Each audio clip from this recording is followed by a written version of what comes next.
So now, while we're still in a meditative mode, let's shift our attention from the breath and just take a few minutes now to cultivate a positive motivation, particularly, the motive, you coming out of love and compassion to develop the motivation of bodhicitta.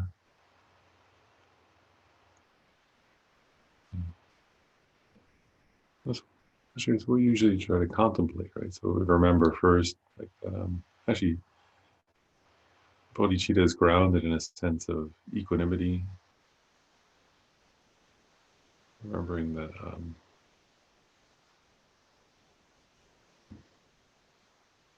first of all, everybody's the same and wanting happiness, not wanting suffering. All human beings are like that, but even non-humans are like that, right? Even ants.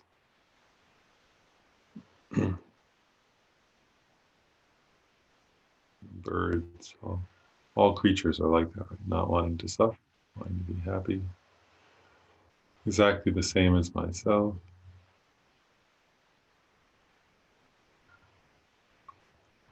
Also, since we're studying the perfection of wisdom, we can even remember also that even the categories self and other only exist relatively. Actually, they only exist dependent upon. Right? Like you can only label other in relation to self, and self is in relation to other. Those categories are just labels. They don't exist in the nature of things.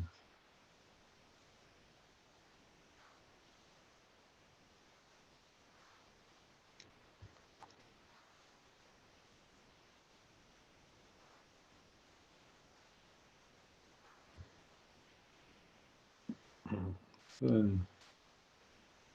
since sentient beings are numberless and all, in their deep down in their hearts, their depths of their mind, want to be happy and don't want to suffer, all the same that way. And the purpose of my life, purpose of my existence, has to be to bring like, the greatest happiness to the most beings, to the greatest number of beings, to free the greatest number of beings possible from suffering.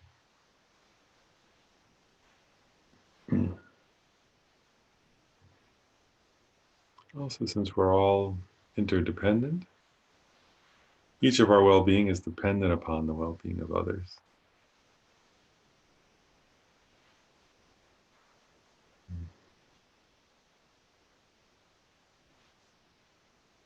It's our very nature, right? That we're interdependent and our welfare is interdependent. Reality teaches us, right? Even the virus itself is a teaching on that, isn't it? The well-being of people, of others, and the well-being of oneself are totally interdependent. Whether you think about it from the perspective of health or of the environment or of the economy or of peace, right? Of nonviolence. Right? From every perspective, actually, our well-being of different beings are totally interconnected, mutually dependent. So if I just try to take only care of myself, neglecting others, as Shanti Deva says, like then trying to make only myself happy, I actually cause myself suffering.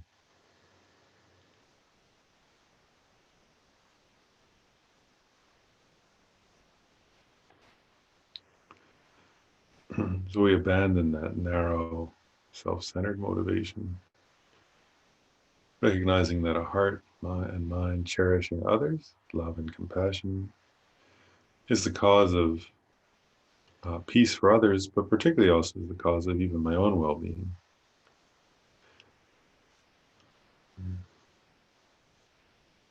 All the best things in the present moment, in this life, and in future lives come from love, come from compassion. come from a mind cherishing and loving others. So it gives others peace and also gives myself peace. I dedicate myself to love and to compassion.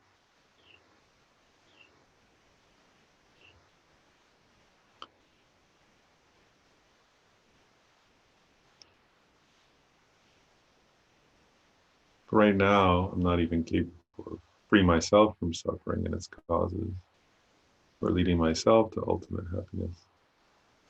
My intention is to lead all beings, right, to freedom from suffering and ultimate happiness. The only way to do that is to myself become enlightened. So out of a sense of love and compassion, of awareness of our interconnectedness, I now aspire to full enlightenment in order to be of benefit to others, of ultimate benefit to others.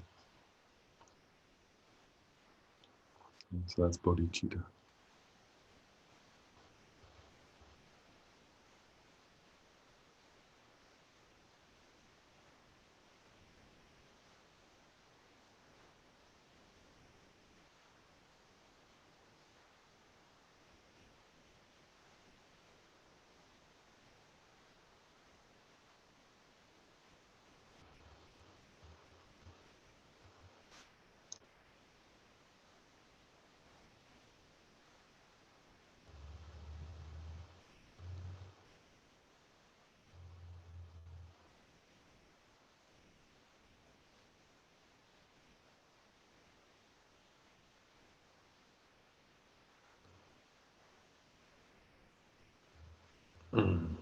And so with that motivation, bodhicitta motivation, I know we recite the verse we usually do of refuge and bodhicitta.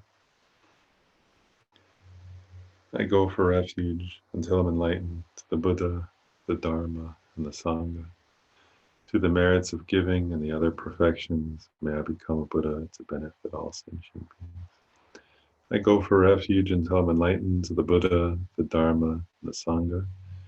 To the merits of giving and the other perfections, may I become a Buddha to benefit all sentient beings.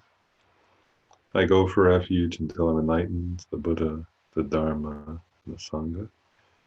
To the merits of giving and the other perfections, may I become a Buddha to benefit all sentient beings.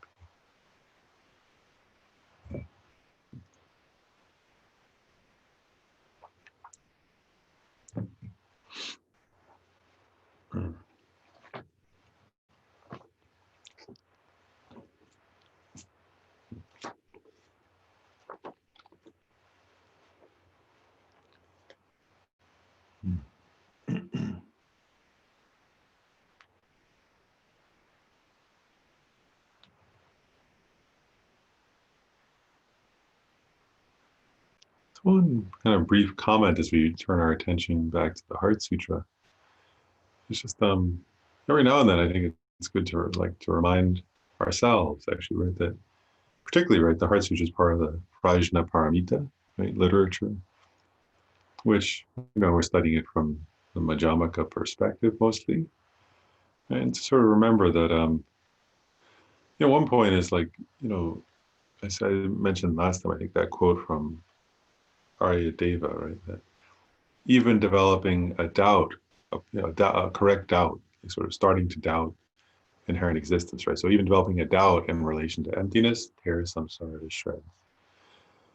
And there are many quotes like that thing indicating that studying the Prajnaparamita, contemplating the Prajnaparamita. Actually, the Vajracutter Sutra says that, right, there's many passages in the Vajracutter Sutra where the Buddha says things like, if you filled the whole planets with jewels and offered them to the Buddhas, and you did that over and over again, the merit, the positive karma, doesn't equal, even a few moments of studying and contemplating the Prajnaparamita, which actually is logical. So, it's actually a logical point, right? Because on the one hand, generosity is good karma, right? It is good,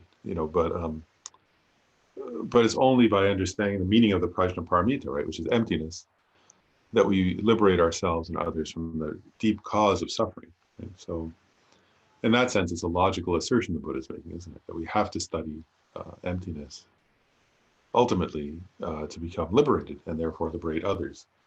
So other good karma, and actually there's a famous passages that say, Chandrakirti says that. He says, like, all other practices ultimately lead to emptiness.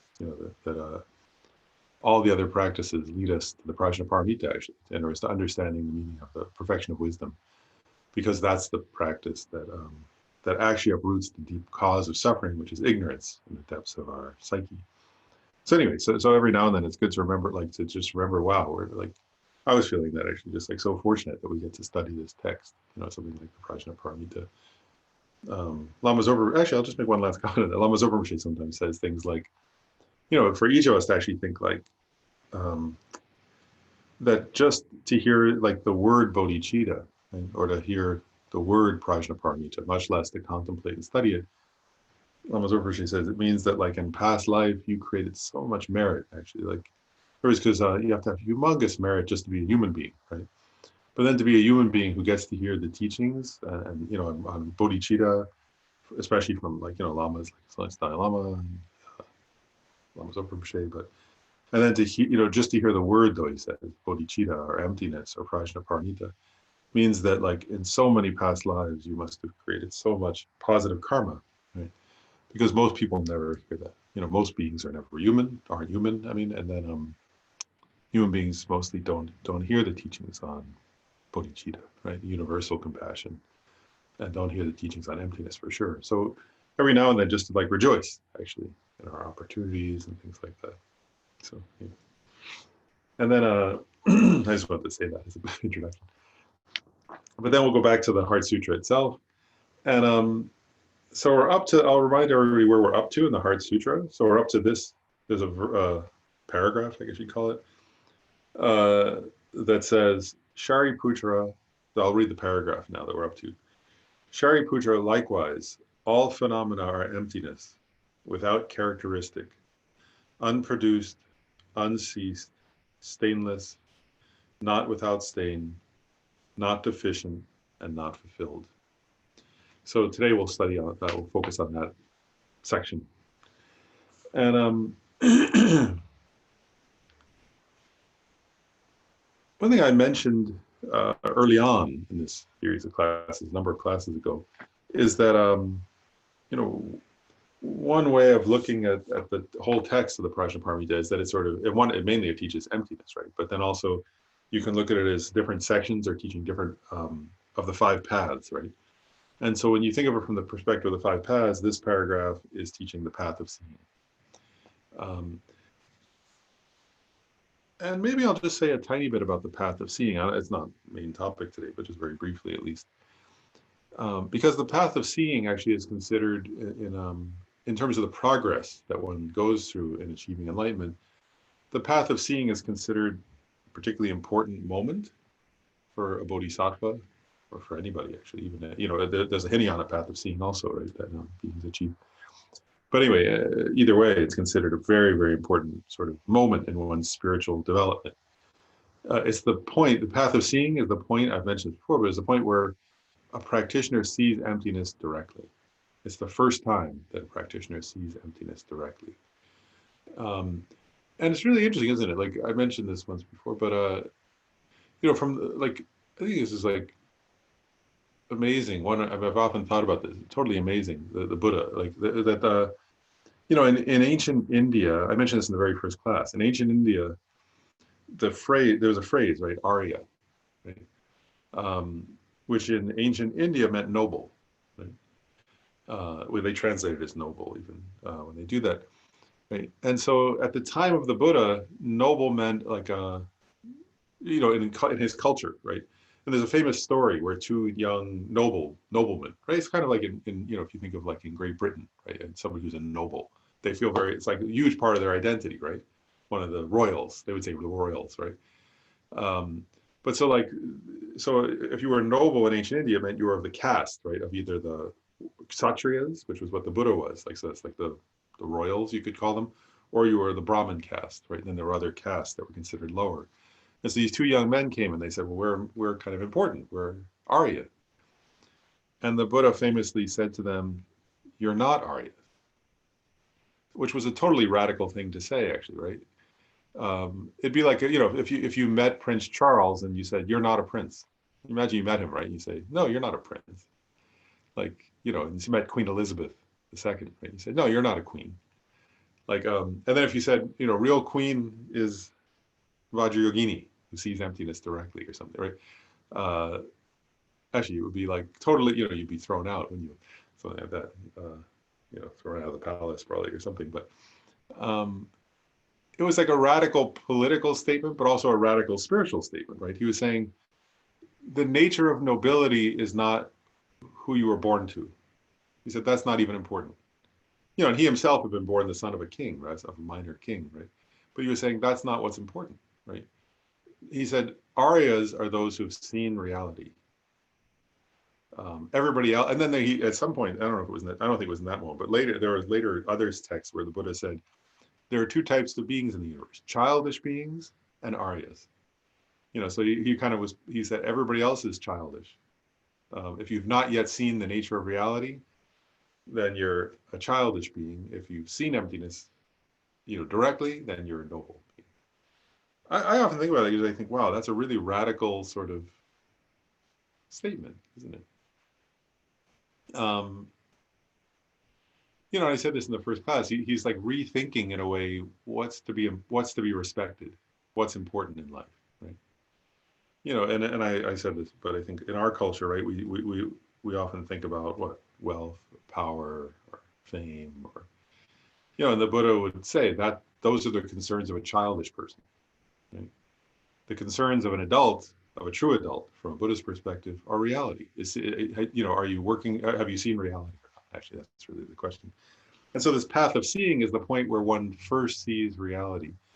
And sometimes if you read the actual sutras, I'm just mentioning this because sometimes people may read the sutras and not know this. Like, there are these phrases you sometimes come across in the actual sutras of the Buddha where it says, it's not, they don't say this in the Heart Sutra, but in many other sutras, it has these phrases like, you stream enter. Right? If you read the sutras, you'll see it says stream enter, then there's a once returner, a non-returner, and the arhat. So those are four categories of beings who are Aryas.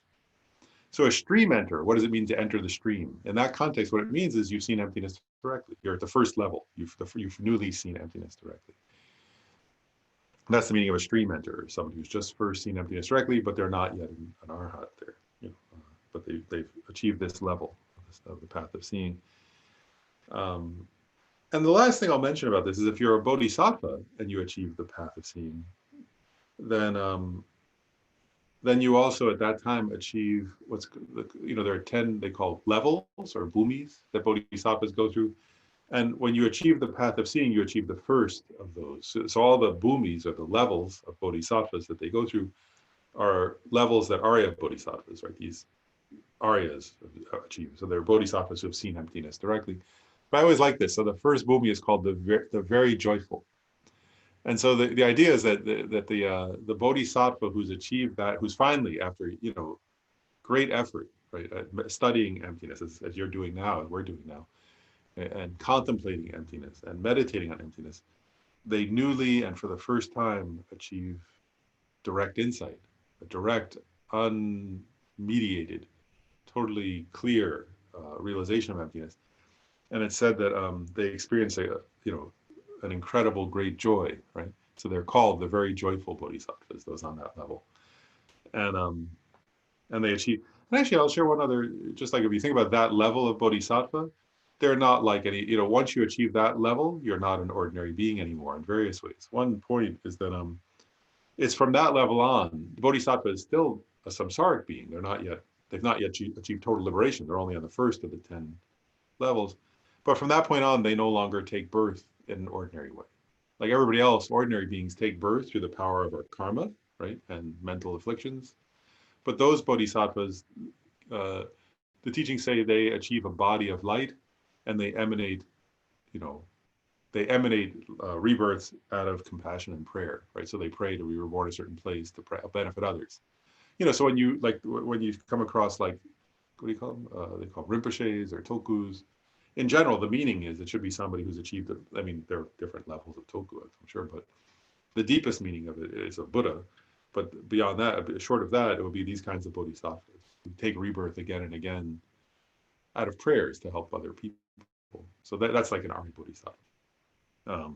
Or it could be a Buddha. You know, that's the highest meaning. Of course, there are other kinds of beings who do that, but the highest levels of Tokus are Buddhas or Arya Bodhisattvas.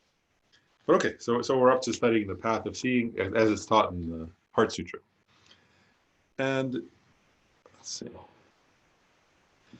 So I think this is really interesting. I want to go through two different, like, we're using Tendar Larampa's text as our sort of guide through the Heart Sutra, as we've mentioned before. And so for those of you who are actually following, if you want, you don't need to, but we're on page 14, bottom, and then page 15. There's like a big paragraph there, 14 at the end of 14 going into page 15. And one thing Tendar, it really is an interesting section where Tendar Larampa presents two different ways of looking. So that if you think about this passage in the Heart Sutra, it lists 8 qualities. Emptiness, without characteristics, unproduced, unceased, stainless, not without stain, not deficient, and not fulfilled. Right? That's so. If you notice, there are a list of 8 phrases there. And what Tendar Larampa does, which is quite interesting, is he says, he doesn't say it this way, but basically he presents it this way, that there are 2 different interpretations of those 8 phrases. And they're not contradictory, but they're just 2 different ways of looking at the same passage. And he briefly presents both. So what we'll do, we'll follow Tendar Larampa and we'll look at both ways of sort of interpreting those 8 phrases, if that makes sense. Because I think it's really interesting if you look at them. I was myself looking at the 8 phrases from each of those 2 perspectives.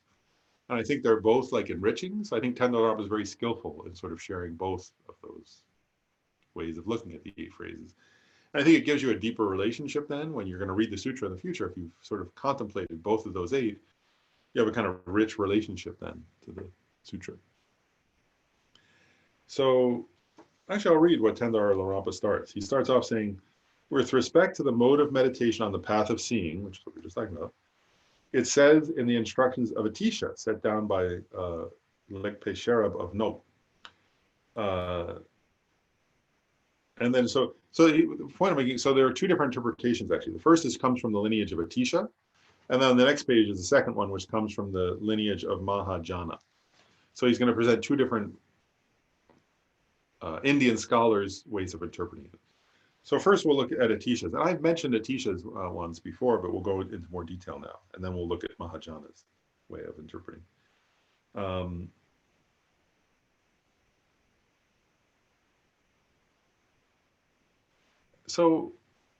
In brief, I'll say like Atisha's focus when presenting these 8 attributes is to interpret them in terms of what they call the 3 doors of liberation.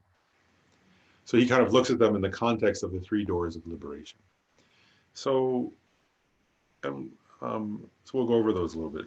The 3 doors of liberation, which are actually again, it's like if you study Buddhist philosophy much, you're going to hear all these terms, right? Sri mentor, which I mentioned, he's somebody who and also you'll hear this phrase, 3 doors of liberation, often. So it's good to know what all these things are and to kind of contemplate the world.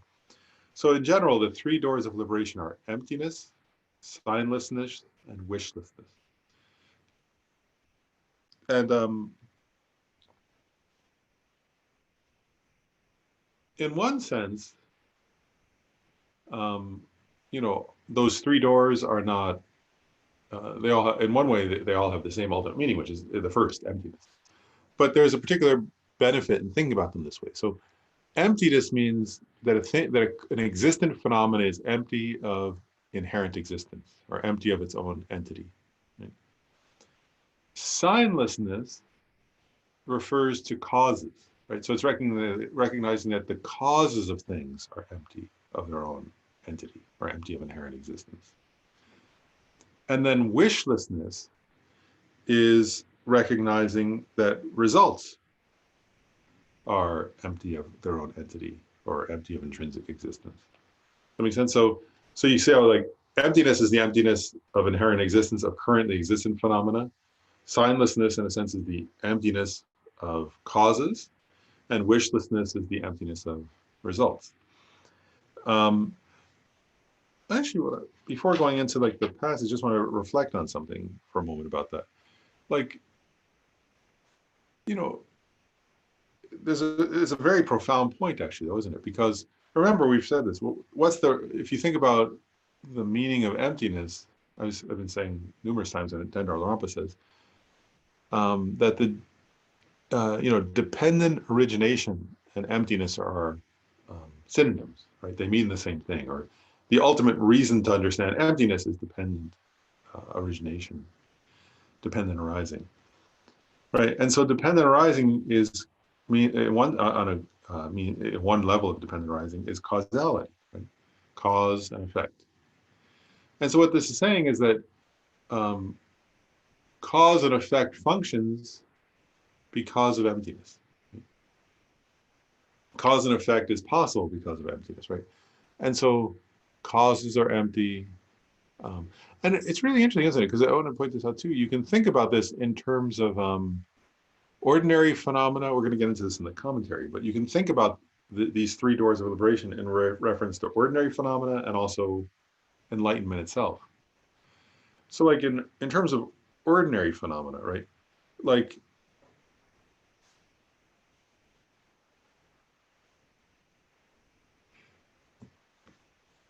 I'll just give a simple example, right? Like what we're getting at with that why is the signlessness, like that it's useful to think about these three doors as a way of thinking about emptiness. So I'm going to pick. I'm trying to think of an ordinary phenomena. So I'll use the example of a cake. Right? So actually, it's quite funny, isn't it? Like, if you see a cake, right, like a good, really nice cake. Jeff buys what is it called velvet.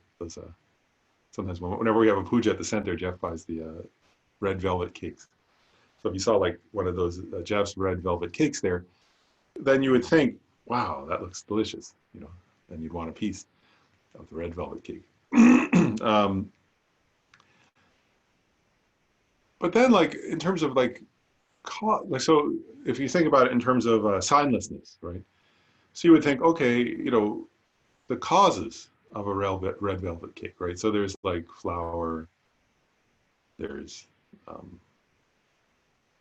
spinelessness, that's right. No, signlessness. So sign means like cause in Buddhism.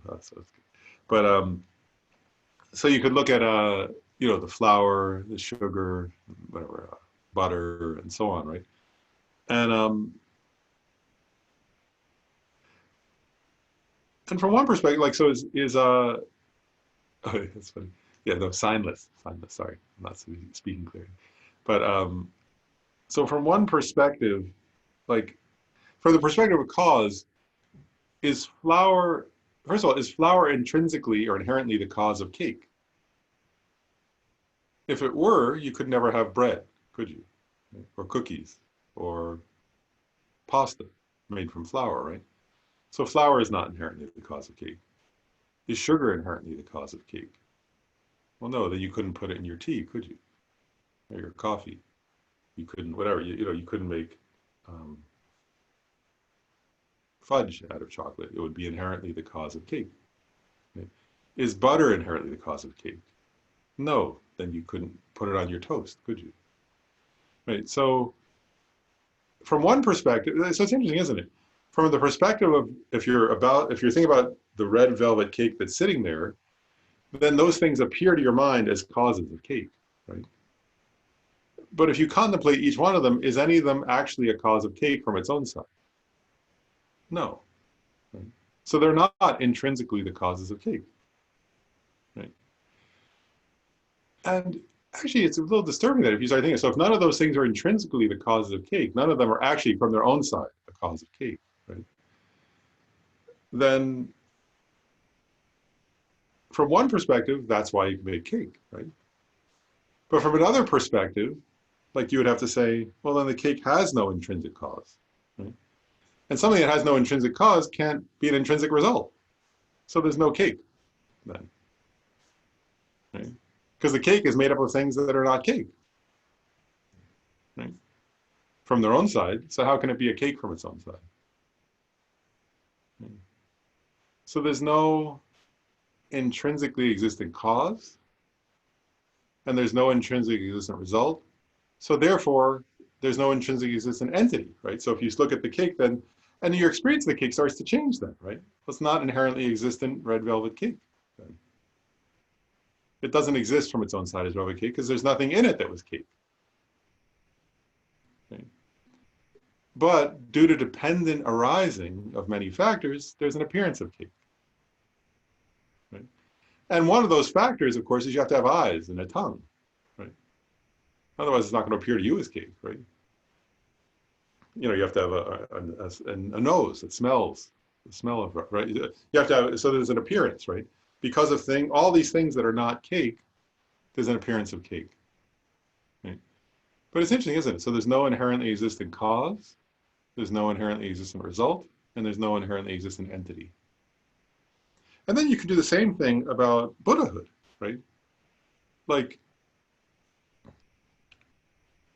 so like, the causes of Buddhahood are the six perfections, right? We know that, right? Buddha taught that, right? Just like the ingredients of cake are flour and eggs, I guess, all those things, right? They're not none of which are cake, but then a cake appears, right? Due to that, you'll never find cake without ingredients, but the ingredients are not inherently connected to cake in any way, right? So the same way, right? If you think about the pure phenomena now, right, of Buddhahood, right? So is generosity Buddhahood? No. Right? Is ethics Buddhahood?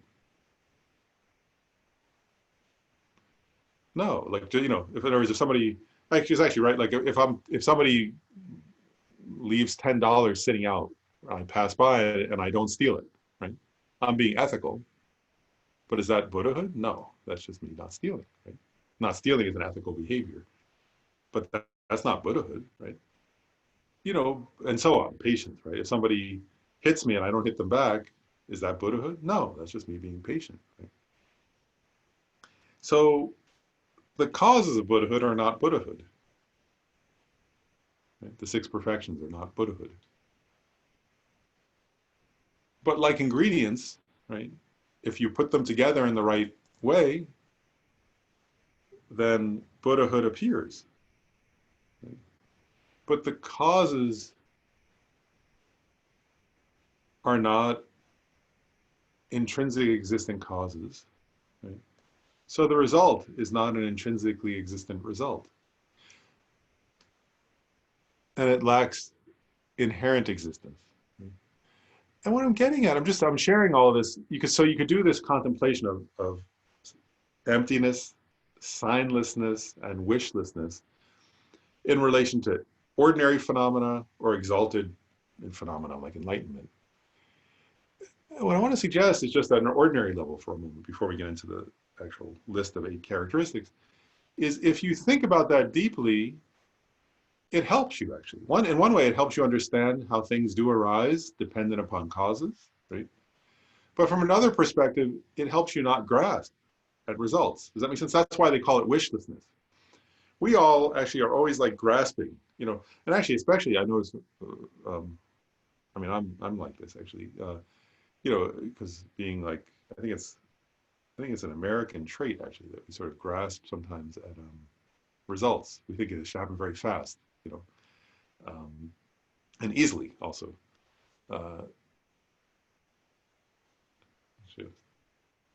Actually, I was thinking about that. I think also that I think Americans are bad at that. And actually, I think there's some research suggesting this. Actually, I think that white male Americans are the worst at that, expecting everything should, happen the way we want right now or something. So that I'm the worst category for this stupidity of expecting, grasping at results, like and thinking you should somehow be able to make the result happen, right?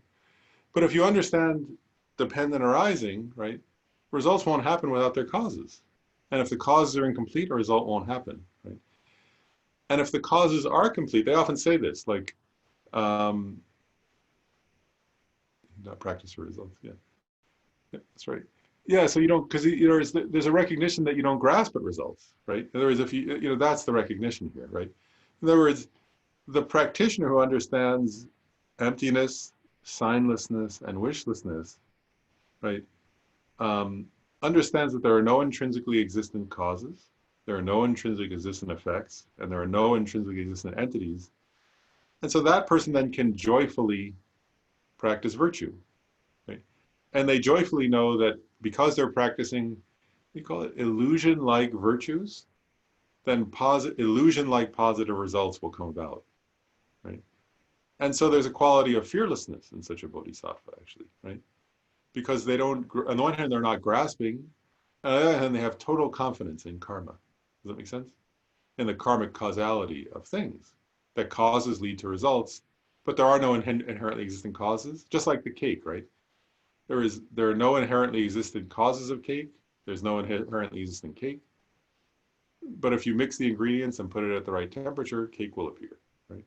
But it won't be cake from its own side, but it'll appear as cake, which is the only kind of cake there is, right? And the same way with Buddhahood. Does that make sense? Like, there's no inherently existent Buddhahood, but if you combine the ingredients of the six perfections correctly, there will be an appearance of Buddhahood, which is the only kind of a Buddhahood there is one that is merely appearing. Right? If there were inherently existent Buddhahood, it wouldn't be connected to the causes, the six perfections, right? If there were inherently existent cake, it would arise without any flour, without any ingredients. But that's not how it works, is it? So anyway, I think it's a very useful, this categorization of the three doors is very useful in this way in helping us, if time, please talk about the relationship between impermanence and emptiness. So yeah, we can do that as we go along here through these categories. I think that might be relevant actually. So let's look at the 8 characteristics in reference to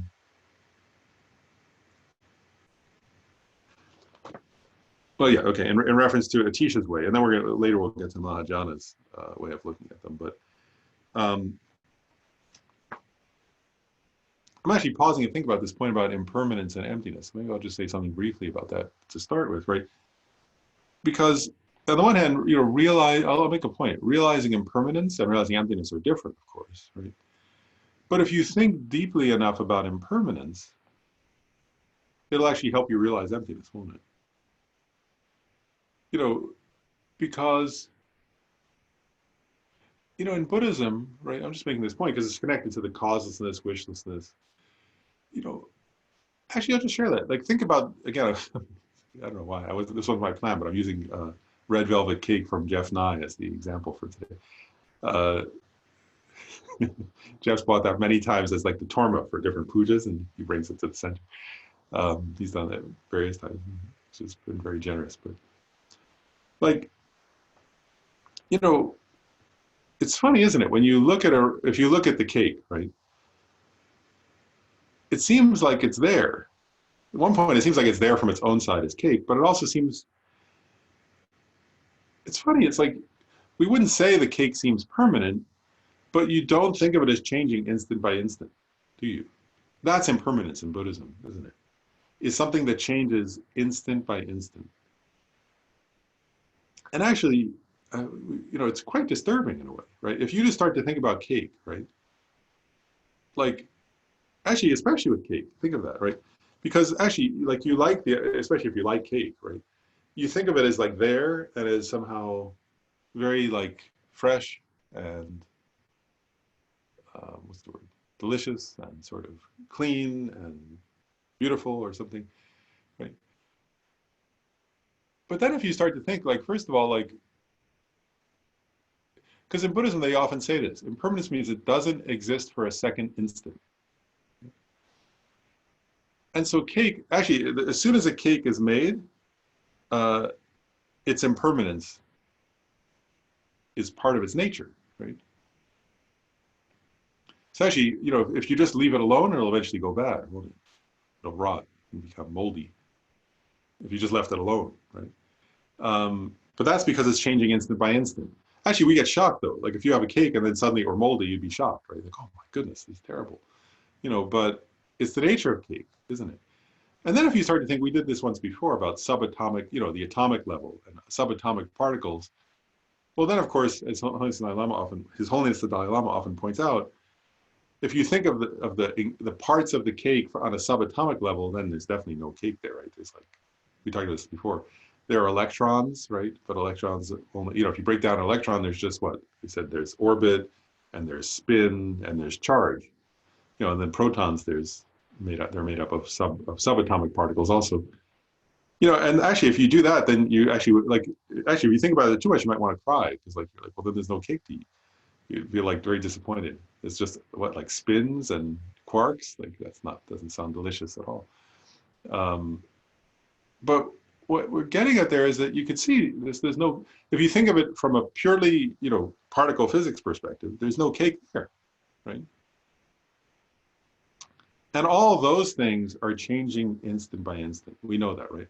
Like, in other words, if you think of the molecular structure and the subatomic particles, they're changing instant by instant.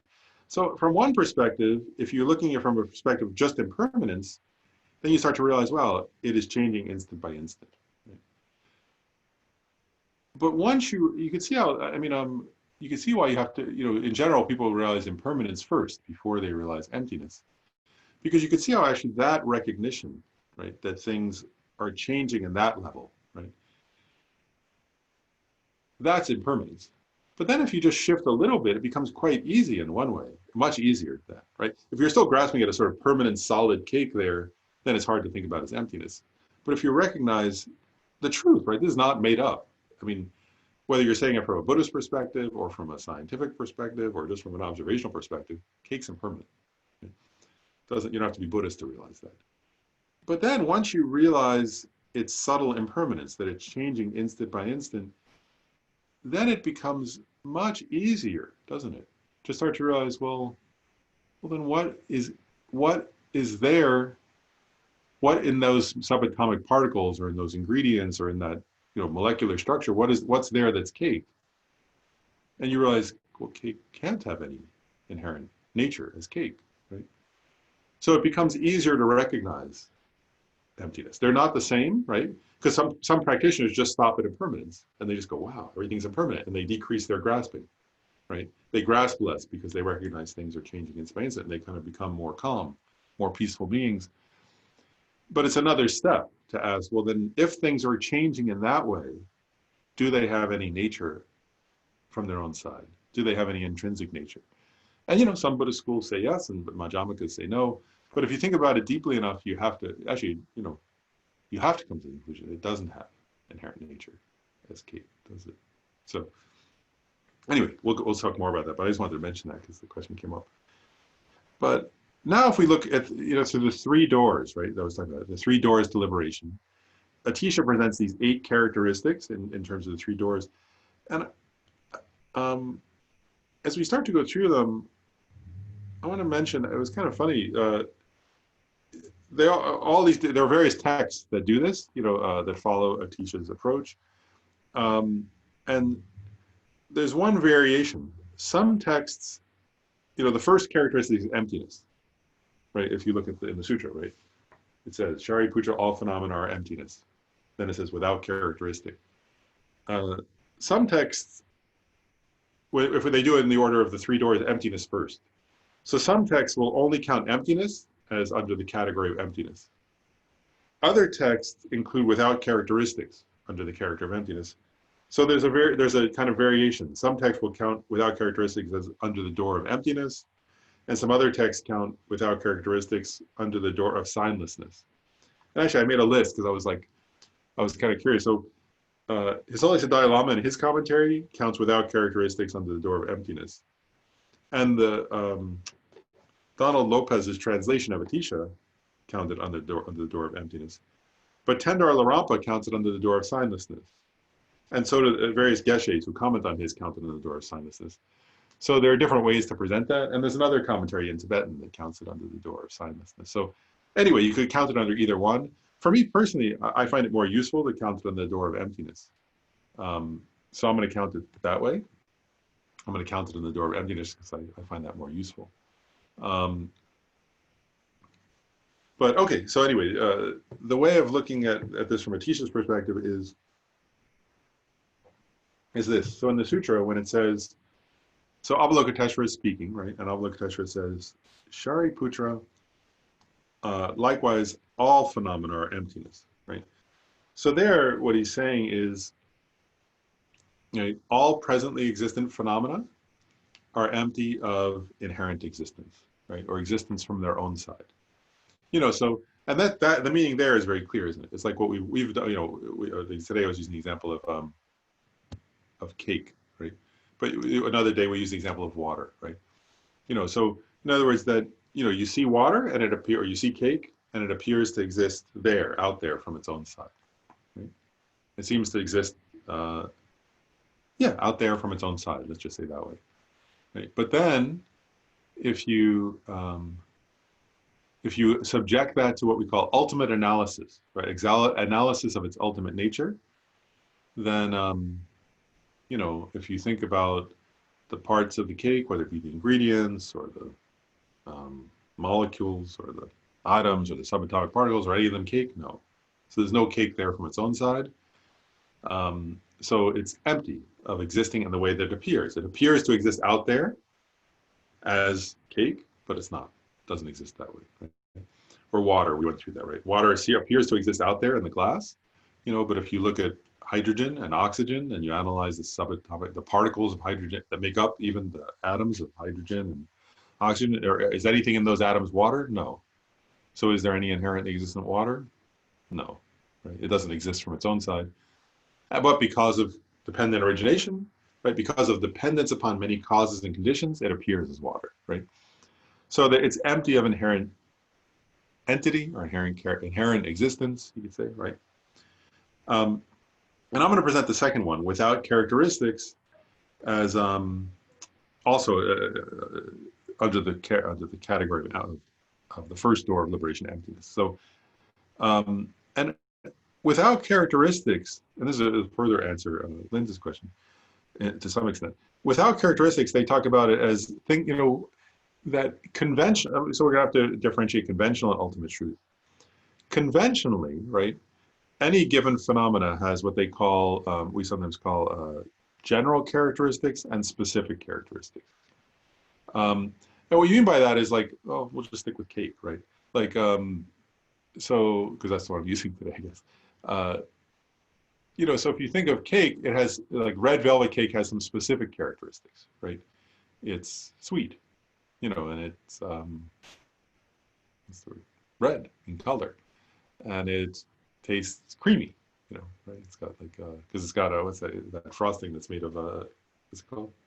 Cream. It's not cream cheese, I think, frosting or something.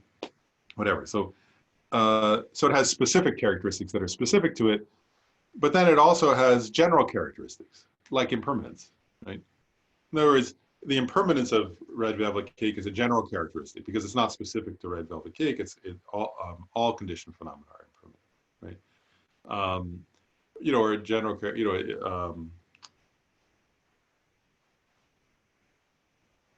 I mean, so every phenomena, so you even think yourself, right? Like you have specific characteristics, like your day,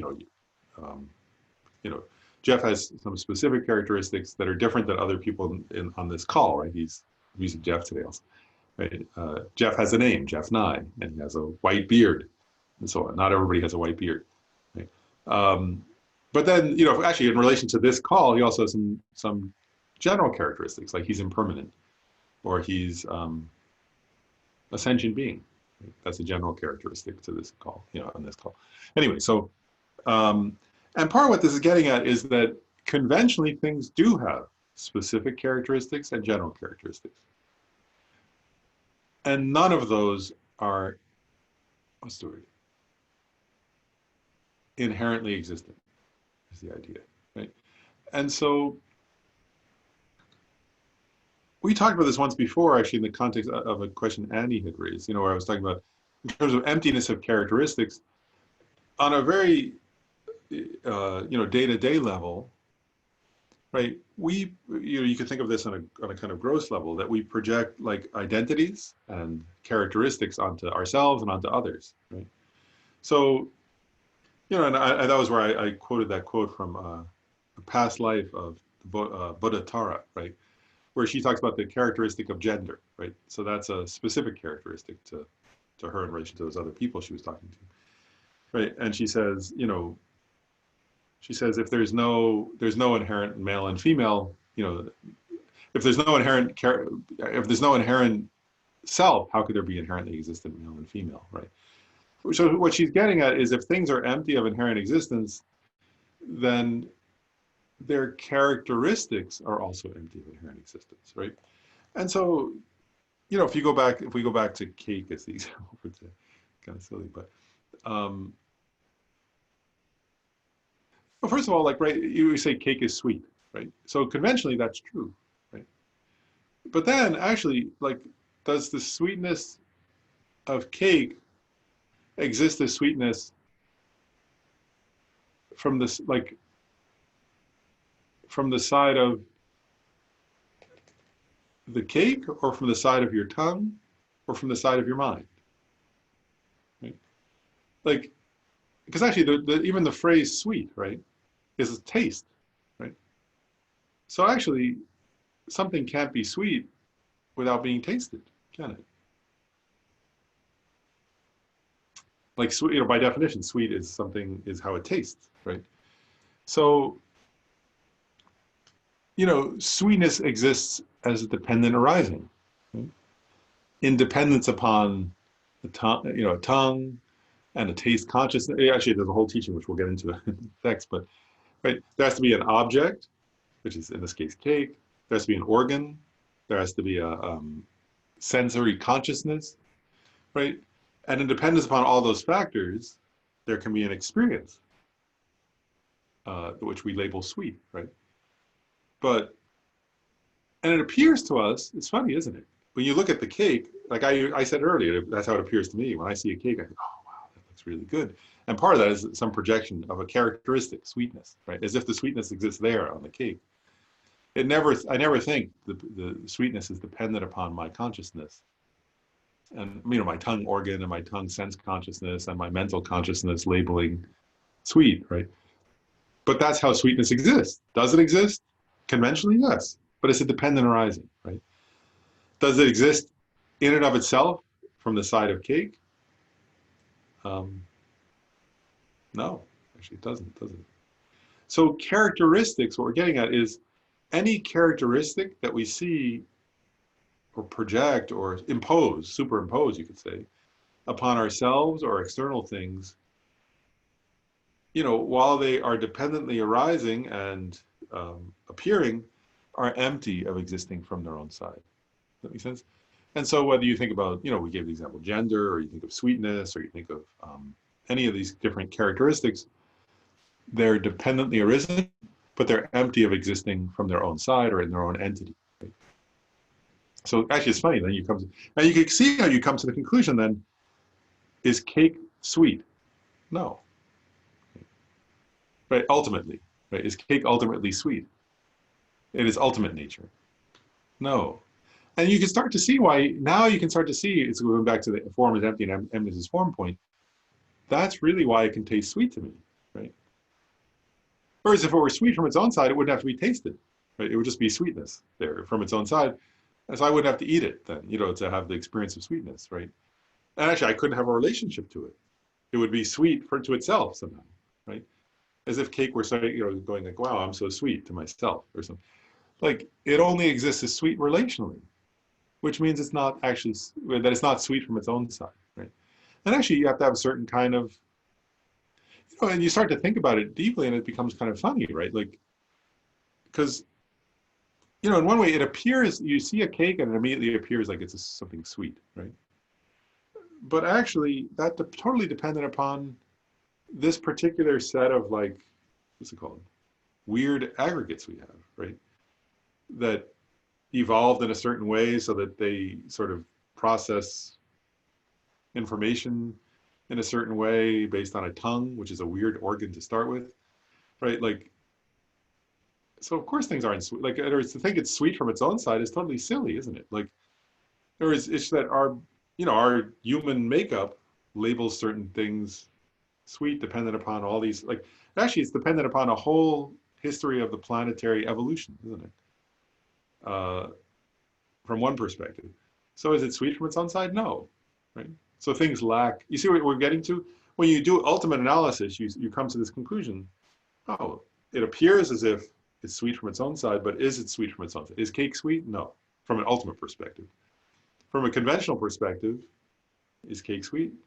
Well, you don't analyze why, right? If you don't analyze it, you say, yeah, sure, it's very good cake, whatever. But is it actually sweet from its own side? No. So under conventional appearance, you don't analyze, you don't do ultimate analysis. You just say, would you like a piece of cake?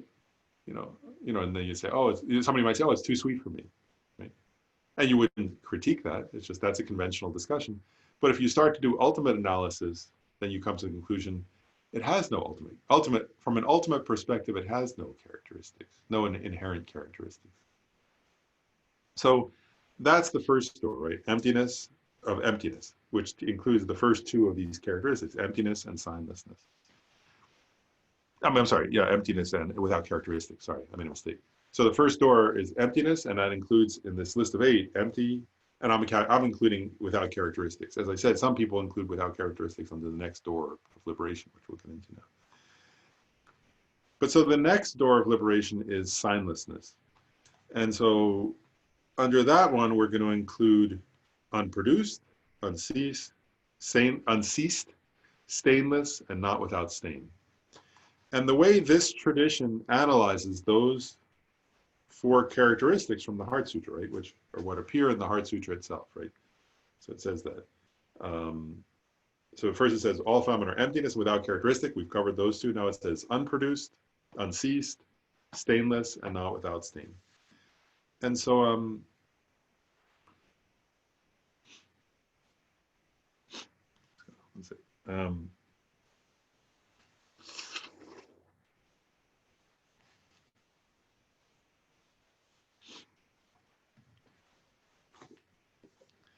and there are various ways in different commentaries this is explained, but I'm going to explain it the way, I should say this on this one, on these 4 characteristics. I read many different commentaries, and they each have their own little bit slightly different, they're all similar, but have slightly different glosses, but I'm just going to do the one, I'm going to sort of take the approach that I think, to me, is most cogent or most useful.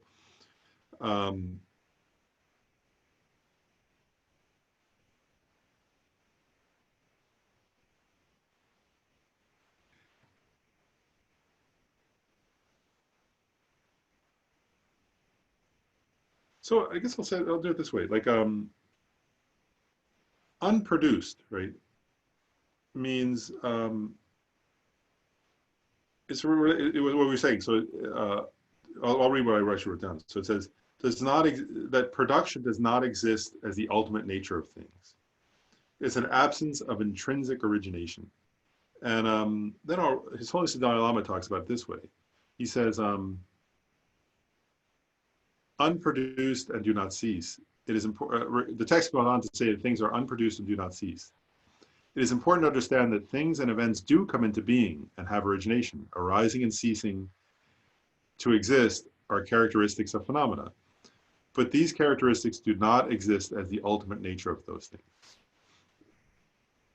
And from the perspective of a person immersed in the direct realization of emptiness, such things as origination and cessation are not found. Such characteristics are not inherent in the nature of things in the ultimate sense.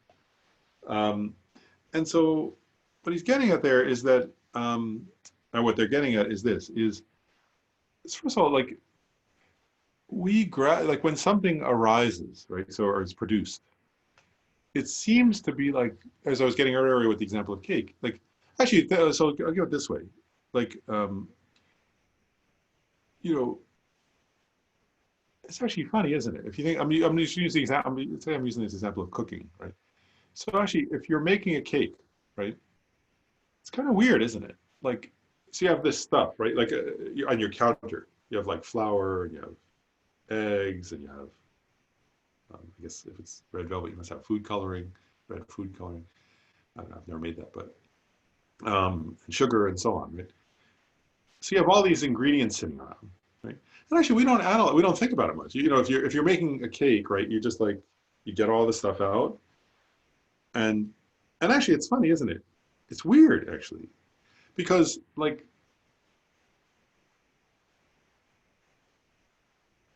you put all these ingredients out, and if somebody says, "What are you doing?" You would say, "I'm making a cake." Right? But actually, none of the stuff you have out is cake, right? As we said earlier.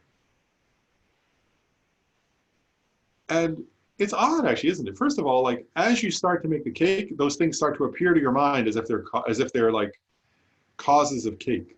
I'll read the quote again. I can do it. I'll read the quote again. Linda asked. Um,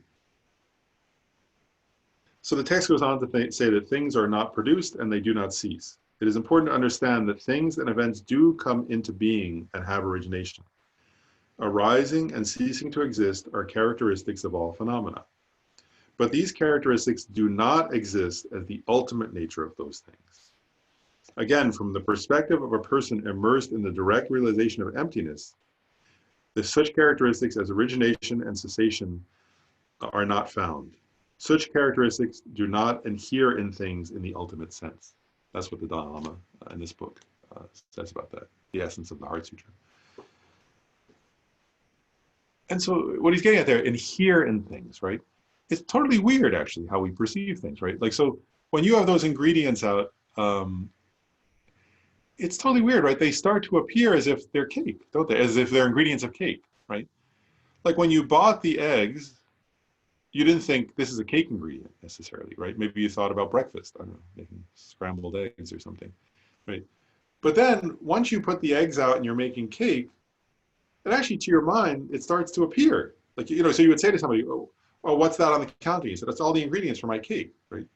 You wouldn't say that's breakfast food and that's bread, future bread, the flour is future bread, and that's whatever stuff I put on toast, right? No, now you say these are the ingredients for cake, right? And they appear that way. The other person looks and goes, oh wow, yeah, look, you're making cake, and it appears as if now those are ingredients to cake, even though from their own side they're definitely not ingredients to cake, right?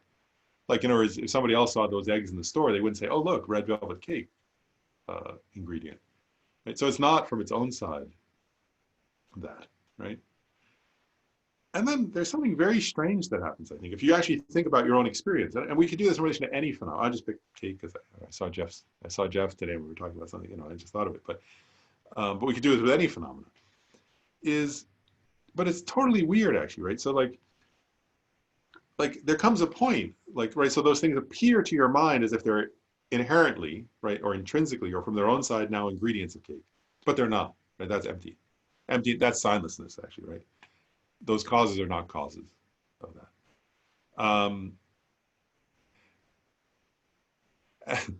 And then and then there's something totally weird, actually. Like, so, and then if you mix those ingredients up, right? And then probably would, if it was me, I'd lick the spoon or something, probably.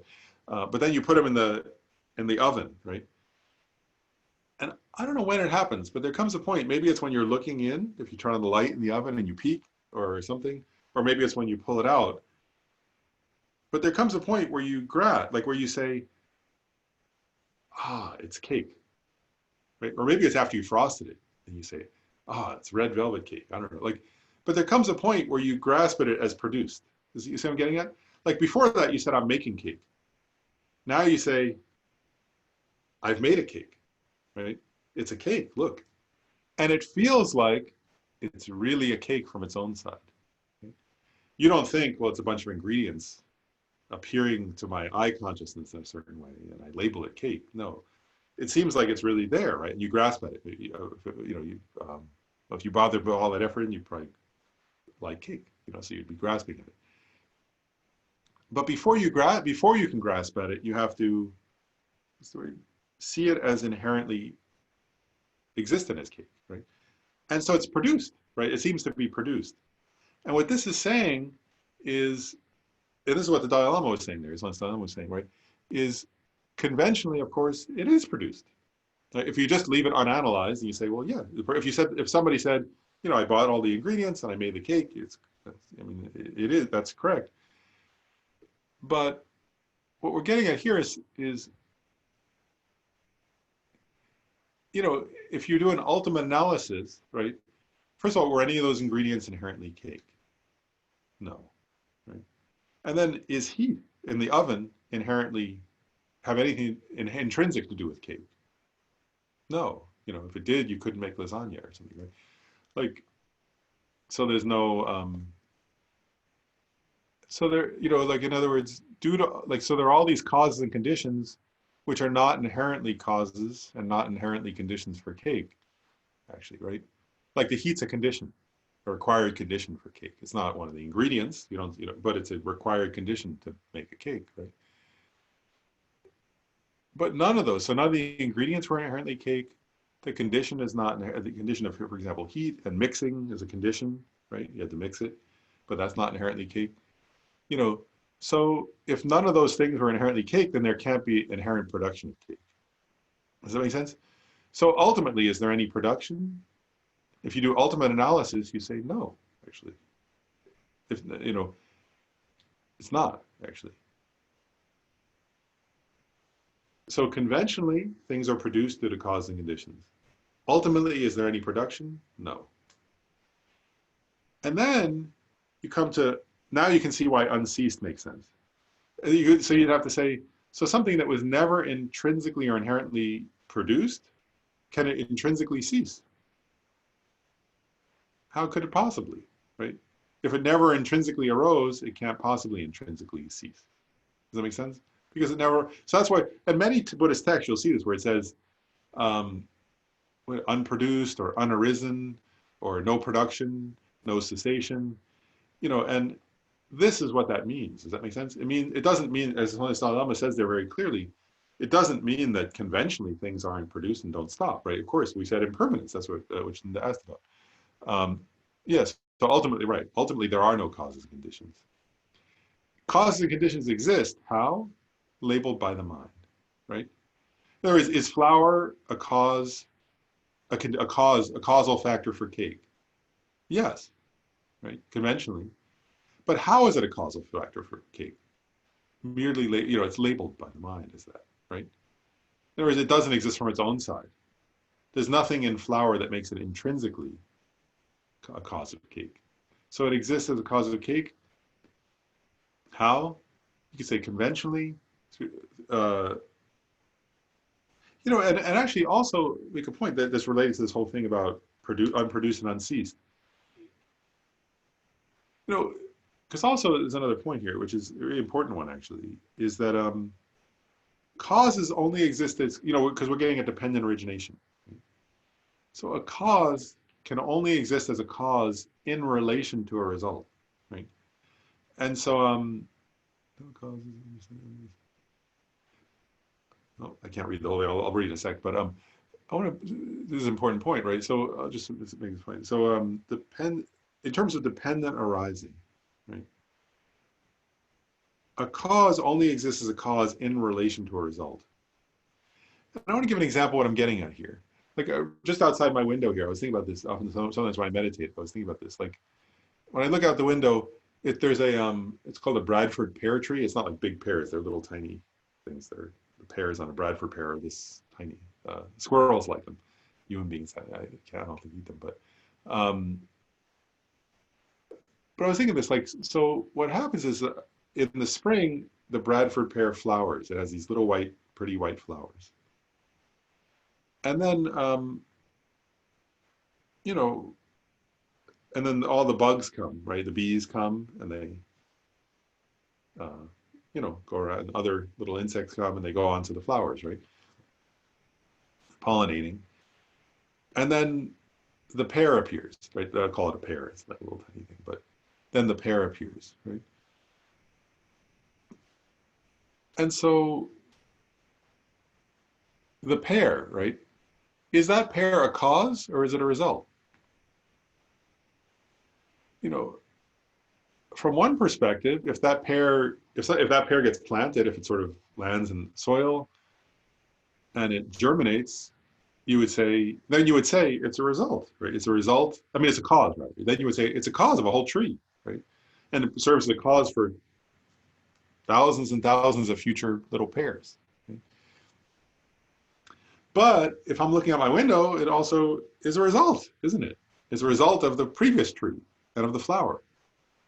So is the pear from its own side a result, or is it a cause? Um,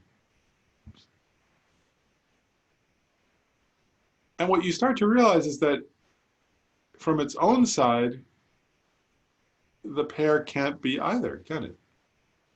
You know, it's because if the pear were really a result, well, it can't be a cause, right?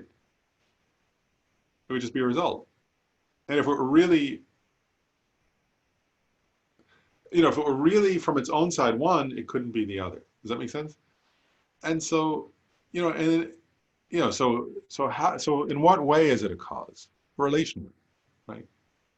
So it's not from its own side, right? It only exists in that sense relationally, right? In the same way, like a person, right, you know, think of yourself, right? Like, are you, you can think of yourself, like, are you if you have, like, so for example, are you a son or a daughter, or are you a parent, right? If you have children, I mean, like, so, like, and it's weird, isn't it? If you, this is getting, Annie mentioned at the time about our roles, right? Our identities or something. But if you're, it's funny, isn't it? When you're with your children, if you have children, you appear to yourself as if you're really a parent. But if you're with your parents, you appear to yourself really as if you're the child, right, of that person. In the same way, right? Like, so it's, what's the word? It's relational, it's dependent, but it's not intrinsically existent, is it? Anyway, so going back, unproduced, right? Does that make sense? So what we're saying with unproduced is conventionally, again, we have to differentiate. So conventionally, things are produced due to causes and conditions. From an ultimate, as Dalai Lama says, ultimately they're unproduced, right? Ultimately, there's no findable, under ultimate analysis, there is no findable production. And just think of that, and again, I use that example though of the cake, right? When you just finish frosting it and you put it down, right? It appears to be produced, right? And it appears to your mind as if it's somehow truly been produced, right? But if you analyze, in some sense, is there something about that was intrinsically produced? No, actually. And actually, it's funny, there are many analyses in Buddhism. I'm going off a little bit deep now, but I'll just say one more point, right? Like, because also if those things, it's funny, isn't it? Like, if you say the flour and the eggs and the milk or whatever the ingredients are, butter and so on, are the causes of a cake, right? But actually, by the time the cake has arisen, there's no flour. The flour that's going to go into the cake doesn't exist anymore as flour, right? And you can't find an egg or butter anymore. So how could it be a cause? It's gone, right? At that time. Again, so conventionally, if you don't analyze, you would say, well, yeah, those are the causes. Those are the ingredients, and the cake is and the cake is the result. I mean, so it's fine to say conventionally, but if you do ultimate analysis, right, you start to say, well, wait a second though. Like at the time when the egg is still is still in its shell, or even in the bowl where you're going to mix it, there's no cake. And at the time when there's cake, you can't find any egg, right? That's going to become cake at least. And so how could something that doesn't exist, like in other words, the cause doesn't exist at the time of the result, and the result doesn't exist at the time of the cause. So how could they be intrinsically related as cause and result? Does that make sense? Like, because if they were, then if the cause were intrinsically a cause, it would have had to be a cause without a result, because the result didn't exist when it existed. And if the result is intrinsically related to the cause, then the cause should still exist at the time of the result as its cause, but it doesn't exist anymore. But seriously, is that part the unceased part, or is that still the unproduced part? Oh, that's cause still unproduced. and Yeah, yeah, that's okay. Thank you. yeah. No, good question. And so, anyway, so then the point is, so if, yeah, so the unceased, usually the way they explain that is, so if things are not inherently produced, then they can't inherently cease. Um, and again, I'll just point out like the inherently existent ceasedness, right? We feel that though so strongly, don't we? Like, I mean, the most strong example is when somebody dies, right? Like we feel, I mean, you grieve, right? And maybe in a very small way, you might grieve when the cake is done. Uh, you know, that's funny. There's no more cake. Lama Yeshe wrote a book, When the Chocolate Runs Out, right? There's a book by Lama Yeshe called When the Chocolate, that people could be very sad. Because if you're attached to something, then when it runs out or it stops, there's a feeling that arises, right? In relation to feeling that it was truly there and then it truly stopped. Does that make sense? And part of what Buddhism is saying in terms of Annie's question on the unceased part is if something existed inherently, it wouldn't cease, actually. And this is also getting at the point that Linda had asked about the connection between impermanence and emptiness. I said I would come back to that again. Is part of the idea is, and Nagarjuna says this, is if something were inherently existent, if it were existent from its own side by way of its own entity, then it would just exist, right? And it wouldn't be impermanent. But ceasedness, right? That things cease actually is another reminder that they were empty all along. Does that make sense? So because something is dependently arisen, how does it exist? In mere name. It exists merely labeled by the mind, right? And then, and actually they say this, right? So it wasn't inherently produced and it didn't inherently cease. And so we grasp at like this idea that it truly existed and then it ceased. But actually, if it truly existed, it wouldn't cease. Does that make sense? So things don't inherently cease.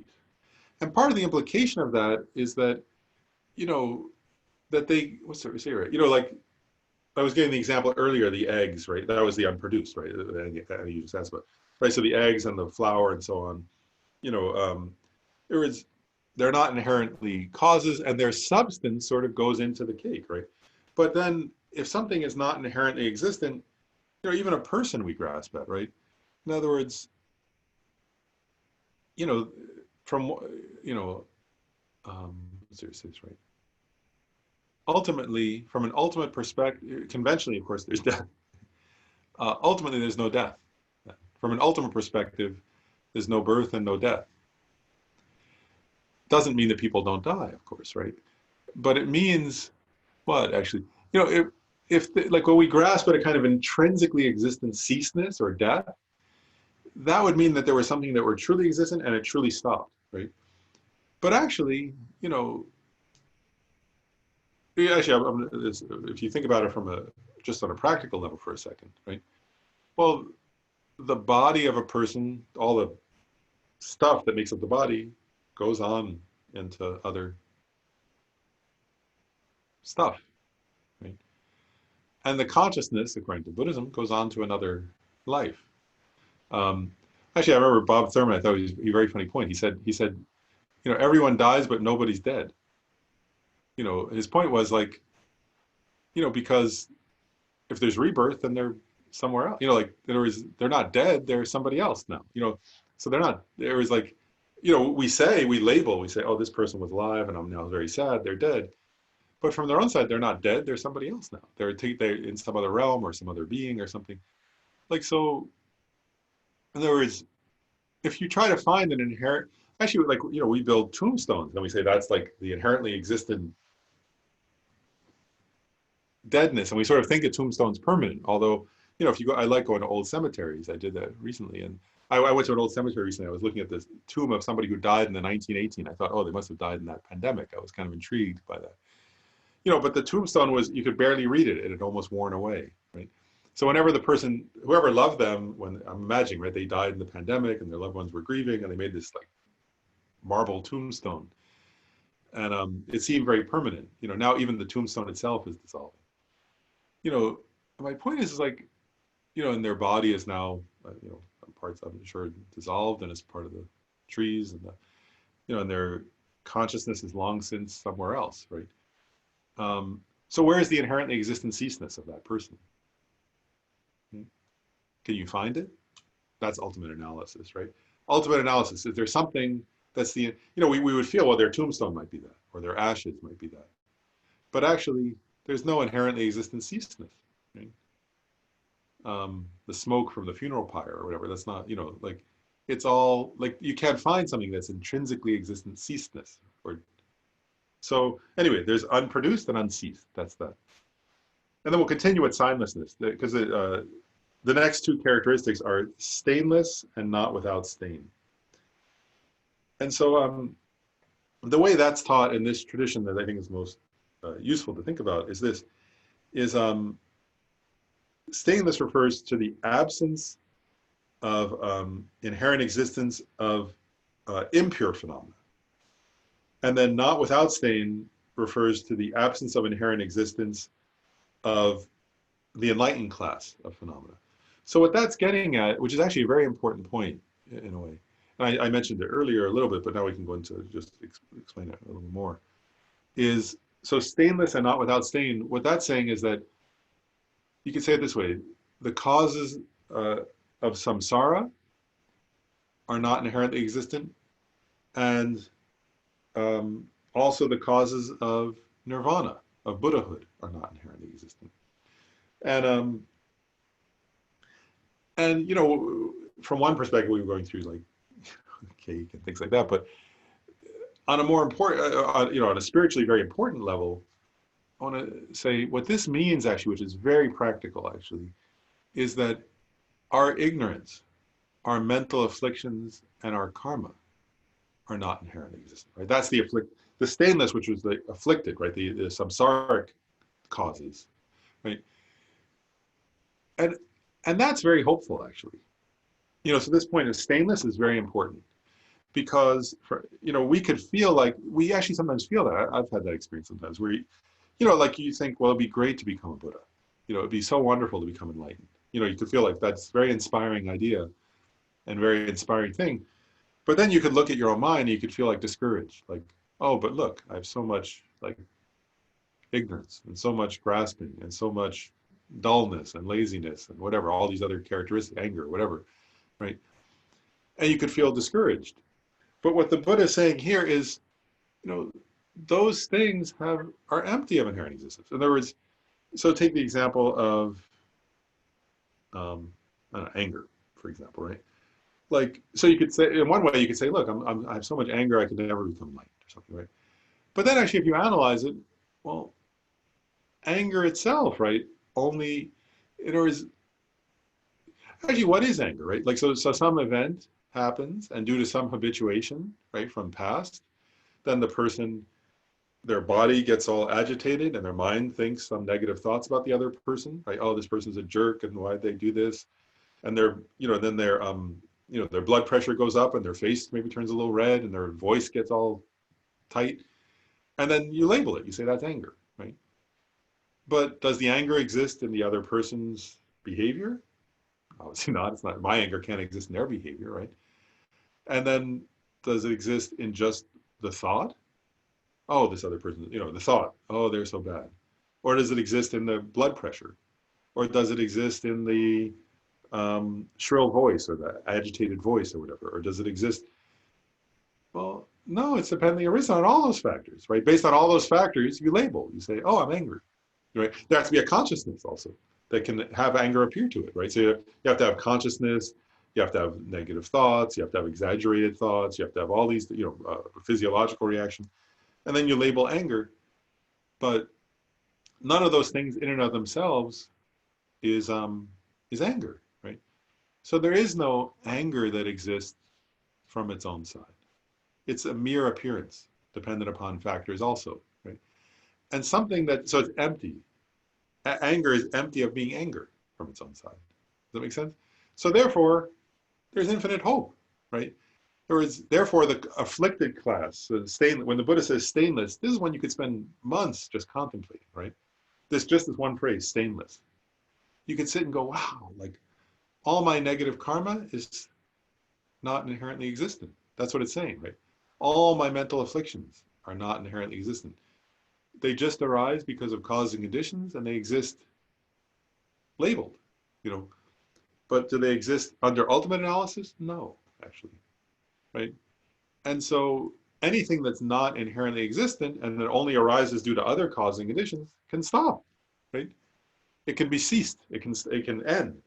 And in one sense, it never existed inherently in the first place, right? And it's because I grasp at those things that it actually sustains, you know, the grasping at those as inherently existent sustains them. And if you stop grasping at your mental afflictions and as truly existent, actually they, if you don't grasp at them as inherently existent, if you see your mental afflictions as empty, they stop actually. Right? So stainless means that all the causes of samsara are empty, which means they don't exist from their own side. And then the not without stain, right? It means that the absence of inherent existence or intrinsic existence of the enlightened class of phenomena. And so that means, right, that the causes of enlightenment, right, the six perfections, and the resultant state are also empty of inherent existence. And sometimes people grasp at Buddhahood, they think, well, that must be inherently existent, right? Sometimes people grasp and think, oh, well, at least the Buddha must be inherent. But actually, what the Prajnaparamita is saying is the six perfections and Buddhahood itself are also empty. And actually, because also if Buddhahood were inherently existent, you couldn't achieve it.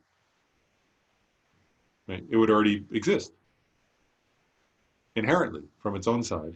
And it would have no relationship to you, actually, right? You know, so it's like, and again, it's like the cake. Does that make sense? It arises due to causes and conditions. And so, and just like the cake, right? It exists, but it doesn't exist intrinsically. How does it exist? It's empty from its own side. How does a cake exist? And hopefully by this day, we're sort of getting it, right? Does a cake exist inherently? No. Right? How does it, but the cake exists. How does it exist? Empty. Right? Enlightenment, does it exist inherently? No. But it exists. How does it exist? It's empty from its own side. So that's signlessness. Does that make sense? And then I want to leave a few minutes for question and answer. So we won't cover both, so that we'll have to wait till next time to cover Mahajana's approach. But I want to at least finish Atisha, so I'll finish these last 2 points, and then we can, and then I want to leave a few minutes for question and answer, because I think also there were a couple of questions typed in. But the last 2 characteristics, which in the sutra it says, are not deficient and not fulfilled, right? That's further elaborating on the result, right? Because wishlessness refers to the emptiness of results, right? Wishlessness is the lack of an intrinsic entity or inherent existence of results. Earlier, I was using the example of cake, which is among the thoroughly afflicted class of phenomena, at least in my case. If a Buddha looked at cake, I guess it wouldn't, I mean, it would be pure, but for someone like me, it's a thoroughly afflicted. But now here, where we talk about not deficient, not fulfilled, to explain what that means, that's specifically talking about enlightenment. So the resultant state, or the result in this case, is the resultant state of Buddhahood or enlightenment.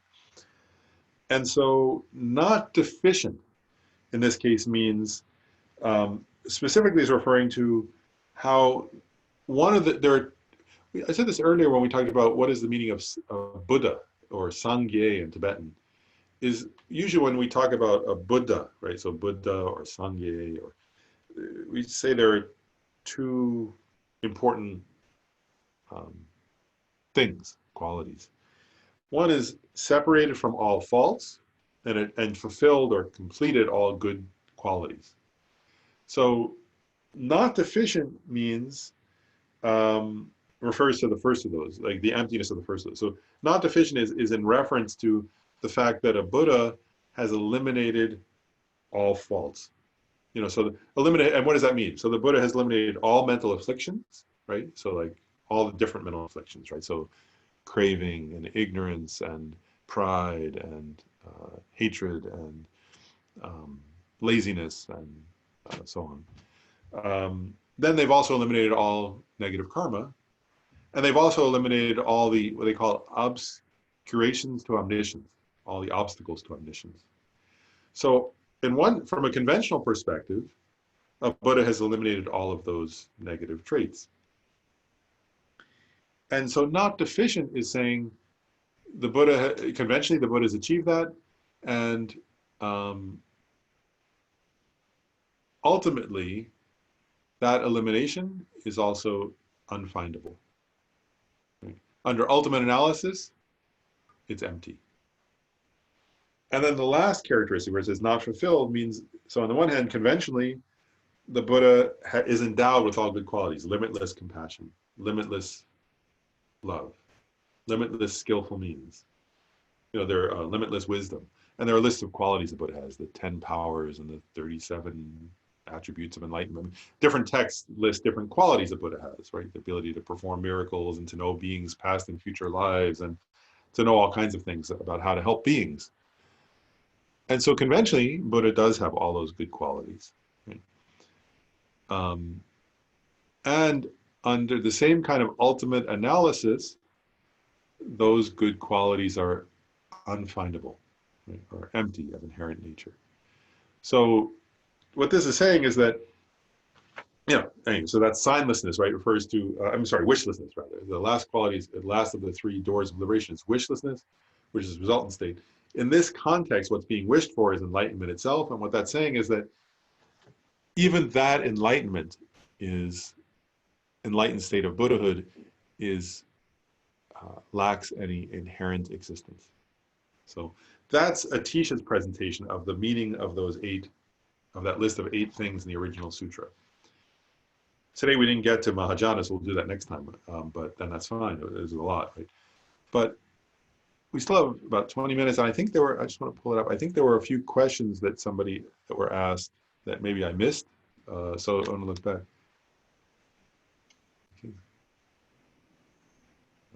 I'm seeing Annie's comment about her kids cooking cake.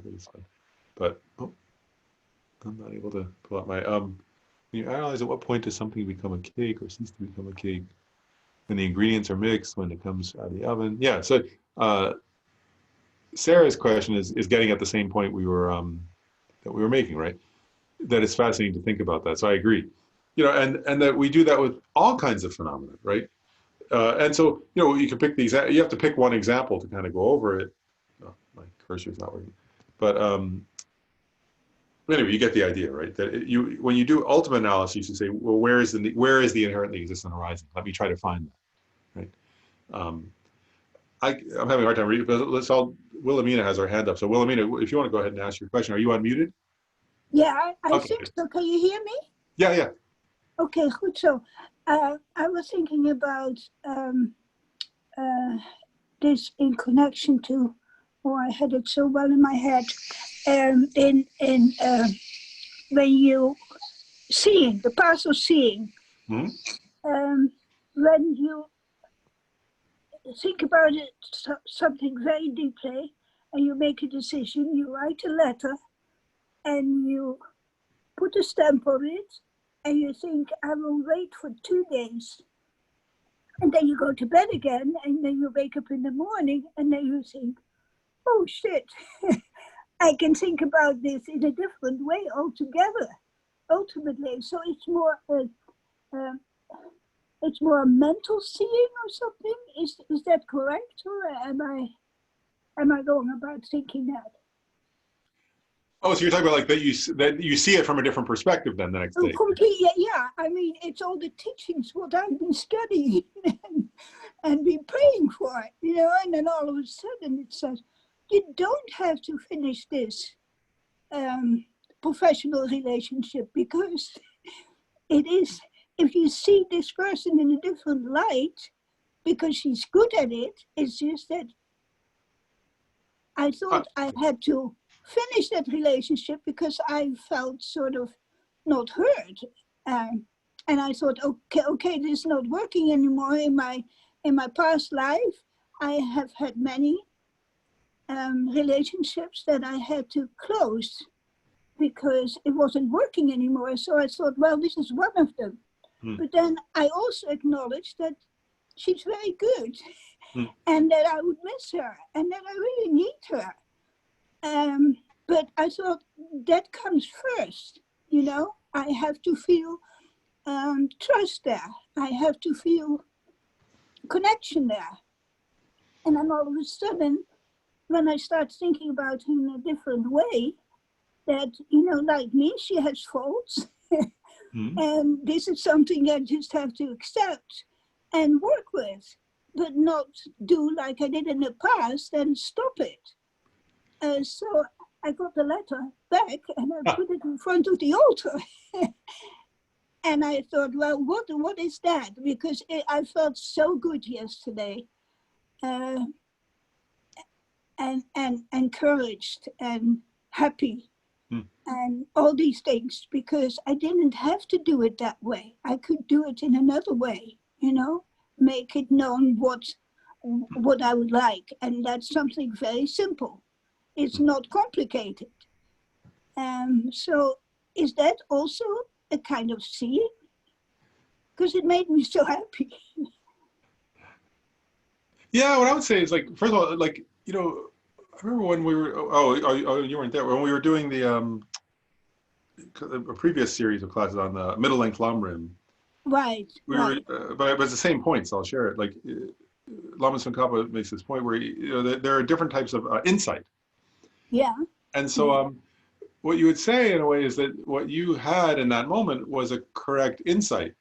Now that insight, to differentiate though, like, that insight is about a conventional phenomenon, right? It's not about the ultimate nature because you weren't realizing her emptiness or your emptiness, but it was a correct insight into a conventional phenomena, like where you, in other words, and that's part of Dharma practice, right? Is that we use reasoning, or we use our, you know, intelligence, or we use our wisdom, you know, and sometimes it's to have a correct insight into conventional phenomena.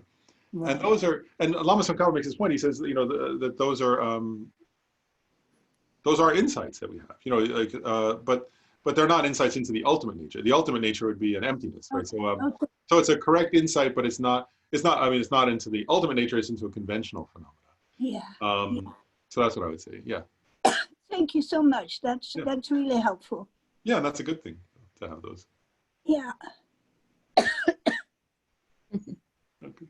Well, and then Zenpin, I think, had her hand up. Okay, thank you. I want to share something that happened to me last night. It's related to how you opened the teaching today and exactly how you ended it. I'm sorry, like at least for me, the speaker is going, it's like hard to hear your voice a little bit. I was reading the commentary last night, and very careful today, and I realized that it was so alive to me, and I felt like vulture wasn't something that happened.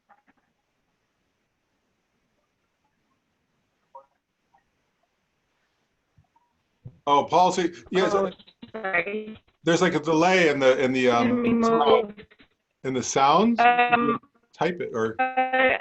I realized that vulture peak wasn't something in the past. It was almost like it was happening now.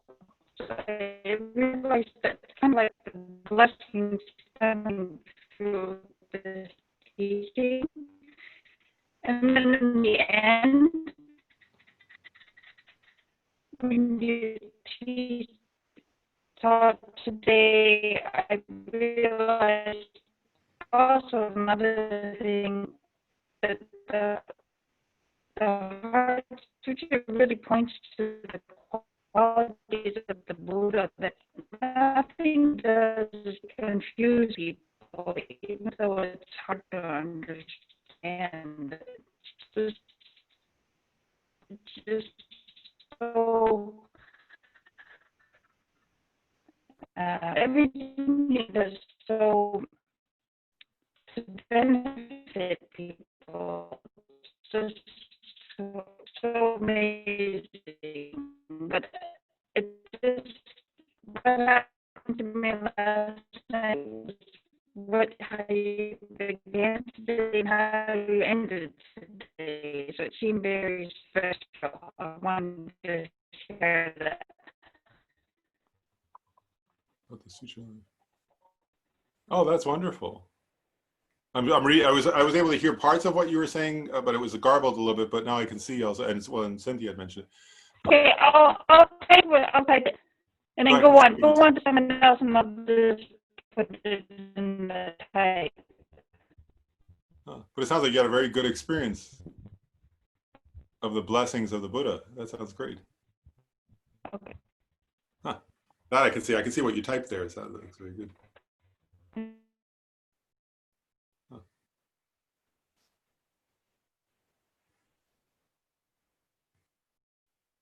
Huh. Oh, that's great. Lauren, I have a question that's actually from last week. Oh, sure. You were mentioning about towards the beginning, I think, the three, forgot the word, somethings of dependent arising.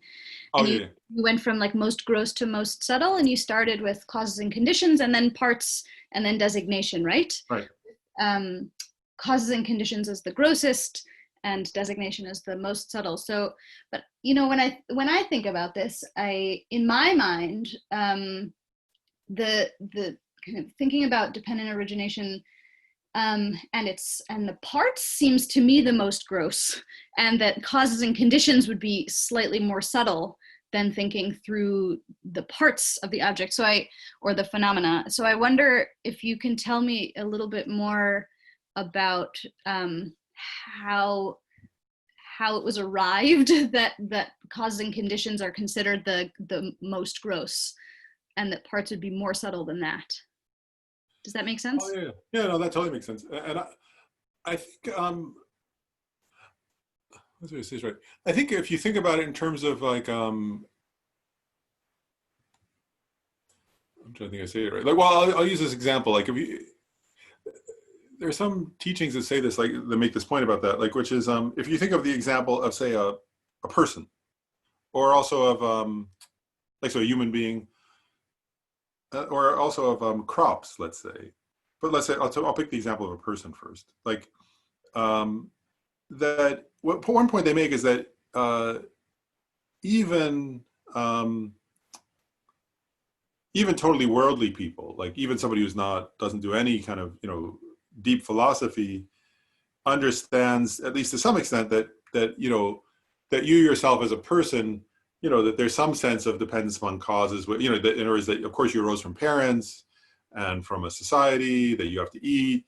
Whereas like a non-philosophically minded person, they may never even get to the level of asking the question, what are the parts of my being? Like, actually, if I think of that, like most people you come across in America, like that's not even a question they would ask. Like, in other words, in what sense do you exist, and what are the parts of your being? Like, I guess somebody, I don't know if they would even say my body and mind, or what they would say, but so one point is that that's not a question, that it's a deeper sort of, there's a question that's not often asked. And they make this point though about like also, and a few other points. Another one is like, they give the example of crops where they say, well, like, even ordinary everyday people like recognize, well, you've got to, like if you're planting a garden, you have to have the right seeds, you have to, you have to put all the causes and conditions together. Whereas, if you ask somebody, well, what are the parts of the seed, for example, that's already, again, like, it's not a question that non-philosophically minded people ask. So that's one type of answer one could give to that question, is that, sort of in worldly discussions, people do talk about causes and conditions, whereas the parts, actually, if you think about it, like, even in our culture, right, like, somebody more specialized, right? A doctor thinks about the parts of the body, or a mechanic thinks about the parts of a car, but but we don't ordinarily ask those questions if you're not sort of thinking deeply about something. That's one point. But then on a deeper answer to that question that I've also seen, is in terms of different philosophical schools in Buddhism. And so I think this is the deeper answer to your question, is that, let's just say this right, like that, that all, like every Buddhist school of philosophy, even the least subtle, accepts that that things arise due to causes and conditions. So, and whether that be, they would all agree on that about crops, but they also all agree on that in terms of karma and mental afflictions and ignorance and so on, that even this life exists because of past lives. And so all Buddhist schools, in terms of a Buddhist analysis, because they sometimes say this, actually, I'll make this point, that there's some teachings that point this out, is that there are some non-Buddhist philosophical schools who would say things don't even arise due to causes and conditions, and that's for one example is nihilists. Nihilists sort of just say, everything's meaningless and things just happen. I mean, they wouldn't deny certain levels of causality, but they say ultimately it has no, there's not, it's sort of all meaningless, and what you do doesn't matter, and so it doesn't really. And then also certain kind of theists, right, would say, well, not everything arises due to causes and conditions, because everything arises from God. And so there's not causality to explain everything. Actually, God makes everything, and God has no cause. God exists in and of himself or itself or whatever, usually in those contexts. Hesitate, because I might say herself, but that's not the way that's presented there. But anyway, so they would say, so some non-Buddhist schools would say not everything depends even on causes and conditions. But that all Buddhist schools agree that phenomena exist due to causes and conditions. But that in terms of parts, like the deep analysis of sort of emptiness due to parts, like, so, and especially in terms of external phenomena, that's actually quite an advance. There's a gross level on which we can sort of recognize, things have parts. But it's actually the Svatantrika Madhyamikas who do the deepest analysis, the real deep analysis of emptiness due to parts, due to reliance upon parts. Because if you think about it, like, say the Vaibhashikas, they admit that things have parts up to a point, but then they say there are partless particles and partless moments, and they kind of stop there. And the and even up to the mind-only school, they don't analyze the mind in terms of momentariness and how it's empty because of having parts. So that's a specifically Madhyamaka perspective. So there's a deep meaning. I guess maybe I'll say it this way: when we say emptiness because of parts, what we're actually getting at really is that everything lacks any inherent existence because it's made up of parts. And that is actually a very subtle point. And like, there's a point in Shantideva in his Guide to the Bodhisattva's Way of Life. He does a very profound analysis of that, where he says, he starts with the army. He says, there's no inherently existent army because no soldier, if you analyze one soldier and another soldier looking for the army, that soldier is not the army, that soldier. Then he says, they give example like a mala, right, beads, and they say there's no. But then those are gross, but then he uses those as an analogy, and then he gets the mind. And he says, just so the mental, like a mala made up of beads, he says the mind is made up of moments of awareness. And none of those moments is findable ultimately, because they can be subdivided into parts. Therefore, the mind is empty. So in other words, it exists independence upon parts, but is empty of, it can't be found. And that's a very subtle analysis of parts.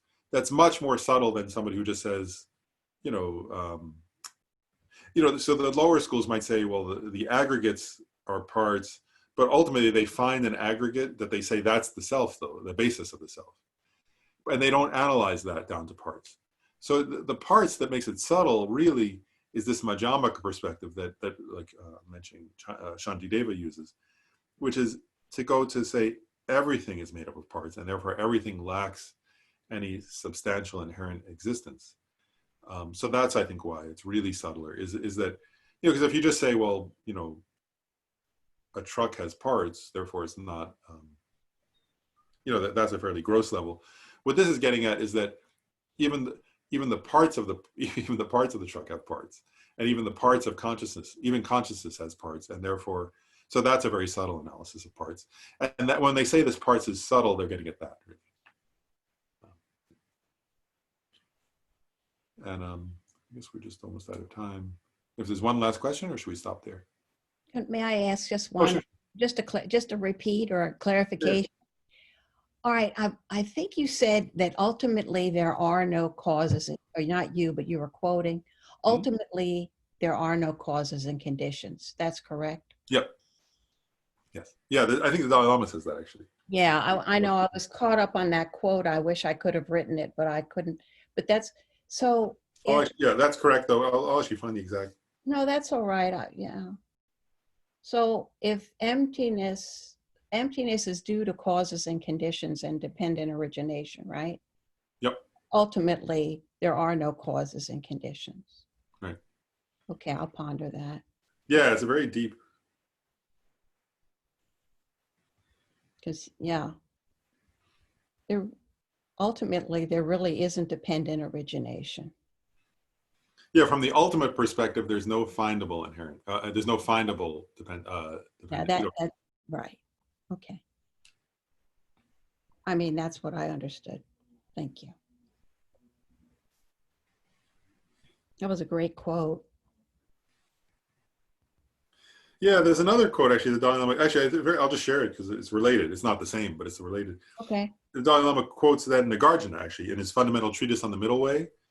And it's a similar point. He says, it's very interesting. He says, he who taught dependent origination, referring to the Buddha, right? Nagarjuna says, yeah, he who taught dependent origination, no cessation, and no origination, yeah, no annihilation, and no permanence, no coming, and no going, neither different nor the same. This thorough calming of all conceptual elaborations, to you who is the supreme speaker among the fully enlightened Buddhas, I pay homage. So it's very, he's getting a similar point, right? Nagarjuna is saying dependent origination, right? But then right after that, he's saying no origination, right? So Nagarjuna says dependent, he's saying, Buddha, I praise you because you taught dependent origination, in which there is no origination, no cessation. Thank you. No annihilation. So it's making, Nagarjuna is saying the same thing there, yeah. Right. Really interesting. It is. Very deep point. That's good. Thank you. But okay, and next class we'll cover the similar presentation by Mahajana about these 8 points. But they're really interesting. Actually, I think his presentation is also interesting, so it's worth looking at. But we should do the dedication though now. So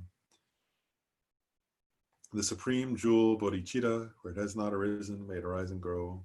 Where it has arisen, may it not decrease, but increase more and more. In the snowy mountain paradise, you the source of good and happiness, all-powerful Chenrezig Tenzin Gyatso, please remain until samsara ends.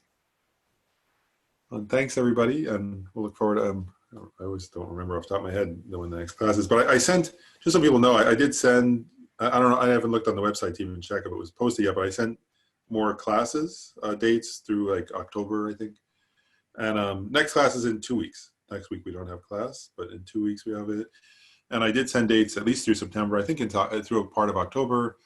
And then, and I haven't scheduled this yet, but soon, just so you know, soon I'm going to send also to Gabe to put on the website in Dundrup, a schedule. I want to schedule at some point in, I think probably in September or early October, on a Saturday afternoon or something, separate from this. It'll be just a chance for people to together recite the Sutra of Golden Light for the well-being of the nation and the world, which I think could use it these days. So we'll schedule that, and people are welcome not to come or not. It's up to you, but I'm going to schedule that. And then for Halloween also, is apart from this class, but for those who have, just mention it, for those who have, if you have the solitary hero Yamantaka initiation, we're going to do a Torma offering for the well-being of the nation and the world on Halloween, together with MSTC and our center together are going to sort of organize that.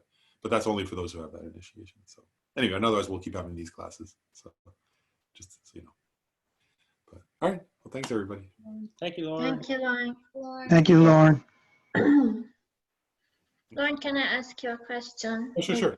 You can maybe you can just email or maybe answer next time. Okay. And I've asked this several times before, but I still like in different ways. But if things are inherently non-existent, how is it that when you achieve the state of Buddhahood that cannot be undone? Like, I'm thinking that in terms of the different things you've taught before, like the uncompounded phenomena, and so those different things. And so how do you think of that? How does that happen? That it cannot, like if I reach that state that I know that that's kind of the way I think I understood you explain it, that's the Buddha is in, like, it changes moment to moment, but he or she is in a state of uncompounded phenomena. But if the Buddha was before in a samsaric state, how is it that possibly cannot be undone? If that makes sense. No, I totally get it. Actually, I'm writing down the question.